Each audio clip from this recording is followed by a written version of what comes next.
యేసుక్రీస్తు ప్రభువారు ఈ భూలోకంలో ఆయన శరీరాకారంతో ఉన్నప్పుడు ఆయన ఎప్పుడెప్పుడు ఆకలిగా ఉన్నారో ఈ వీడియోలో మనం తెలుసుకుందామా. మొదటిగా యేసుక్రీస్తు ప్రభువారు 40 రోజులు ఉపవాసం ఉన్న తరువాత ఆయన ఆకలిగా ఉన్నట్లుగా మత్తయి సువార్త 4వ అధ్యాయము 2వ వచనంలో ఉంటుంది.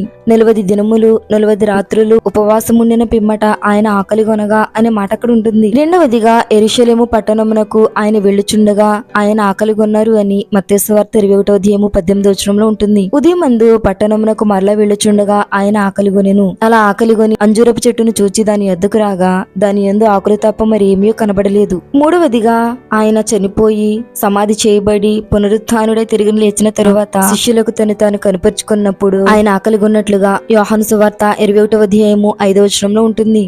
యేసు, పిల్లలారా, భోజనమునకు మీ యొద్ద ఏమైనా ఉన్నదా అని వారిని అడగగా అని. చూసారు కదండి, యేసుక్రీస్తు ప్రభువారు ఆయన బ్రతుకున్నప్పుడు శరీరాకారంతో ఉన్నప్పుడు ఆయన ఆకలిగొన్న సందర్భాలేంటో ఈ వీడియోలో మనం తెలుసుకున్నాం. Praise the lord.